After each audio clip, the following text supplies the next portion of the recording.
जय माता दी दोस्तों, स्वागत है आपका हमारे YouTube चैनल पर। आज मैं आपको इस वीडियो में सुनाऊंगी इंद्रा एकादशी की व्रत कथा। तो आइए करते हैं कथा को प्रारंभ। प्राचीन काल में सतयुग के समय में महिष्मती नाम की एक नगरी में इंद्रसेन नाम का एक प्रतापी राजा धर्म पूर्वक अपनी प्रजा का पालन करते हुए शासन करता था। वह राजा पुत्र, पौत्र और धन आदि से संपन्न और विष्णु का परम भक्त था। एक दिन जब राजा सुख पूर्वक अपनी सभा में बैठा था, तो आकाश मार्ग से महर्षि नारद उतरकर उसकी सभा में आए।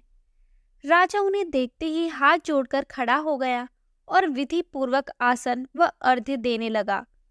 सुख से बैठकर मुनि ने राजा से पूछा कि हे राजन, आपके सातों अंग कुशल पूर्वक तो है, तुम्हारी बुद्धि धर्म में और तुम्हारा मन विष्णु भक्ति में तो रहता है। देवर्षि नारद की ऐसी बातें सुनकर राजा ने कहा, हे महर्षि, आपकी कृपा से मेरे राज्य में सब कुशल है तथा मेरे यहाँ यज्ञ कर्मादि सुकृत हो रहे हैं। आप कृपा करके अपने आगमन का कारण कहिए। तब ऋषि कहने लगे कि हे राजन, आप आश्चर्य देने वाले मेरे वचनों को सुनो। मैं एक समय ब्रह्मलोक से यमलोक को गया।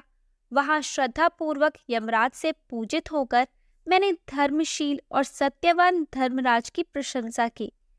उसी यमराज की सभा में महान ज्ञानी और धर्मात्मा तुम्हारे पिता को एकादशी का व्रत भंग होने के कारण देखा।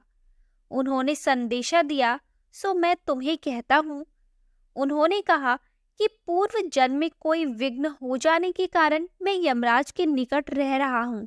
सो हे पुत्र, यदि तुम अश्विन कृष्ण इंद्रा एकादशी का व्रत मेरे निमित्त करो तो मुझे स्वर्ग की प्राप्ति हो सकती है। इतना सुनकर राजा कहने लगा कि हे महर्षि, आप इस व्रत की विधि मुझसे कहिए। नारद जी कहने लगे, अश्विन माह की कृष्ण पक्ष की दशमी के दिन प्रातःकाल श्रद्धा पूर्वक स्नान आदि से निर्वृत्त होकर पुनः दोपहर को नदी आदि में जाकर स्नान करें। फिर श्रद्धा पूर्व पितरों का श्राद्ध करे और एक बार भोजन करे। प्रातःकाल होने पर एकादशी के दिन दातुन आदि करके स्नान करे। फिर व्रत के नियमों को भक्ति पूर्वक ग्रहण करता हुआ प्रतिज्ञा करे कि मैं आज संपूर्ण भोगों को त्याग कर निराहार एकादशी का व्रत करूंगा।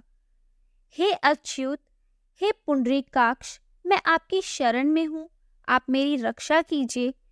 इस प्रकार नियम पूर्वक शालिग्राम की मूर्ति के आगे विधि पूर्वक श्राद्ध करके योग ब्राह्मणों को फलाहार का भोजन कराए और दक्षिणा दे। पितरों के श्राद्ध से जो बच जाए उसको सूंघ कर गौ को दे तथा धूप, दीप, गंध, पुष्प, नैवेद्य आदि सब सामग्री से ऋषिकेश भगवान का पूजन करे। रात में भगवान के निकट जागरण करे।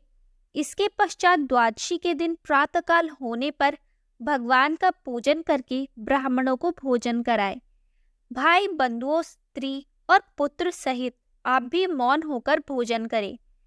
नारद जी कहने लगे कि हे राजन, इस विधि से यदि तुम आलस्य रहित होकर इस एकादशी का व्रत करोगे तो तुम्हारे पिता अवश्य ही स्वर्गलोक को जाएंगे। इतना कहकर नारद जी अंतर ध्यान हो गए। नारद जी के कथा अनुसार राजा द्वारा अपने बांधवों तथा दासों सहित व्रत करने से आकाश से पुष्प वर्षा हुई और उस राजा का पिता गरुड़ पर चढ़कर विष्णु लोक को गया। राजा इंद्रसेन भी एकादशी के व्रत के प्रभाव से निष्कंटक राज्य करके अंत में अपने पुत्र को सिंहासन पर बिठाकर स्वर्ग लोक को गया। यह इंद्रा एकादशी के व्रत का महात्म्य मैंने तुमसे कहा। इसके पढ़ने और सुनने से मनुष्य सब पापों से छूट जाते हैं और सब प्रकार के भोगों को भोगकर बैकुंठ को प्राप्त होते हैं। तो दोस्तों, ये थी इंद्रा एकादशी की व्रत कथा। आपको ये कथा कैसी लगी हमें कमेंट करके ज़रूर बताएं। अच्छी लगी हो तो हमारे चैनल को सब्सक्राइब करें और शेयर करना ना भूलें।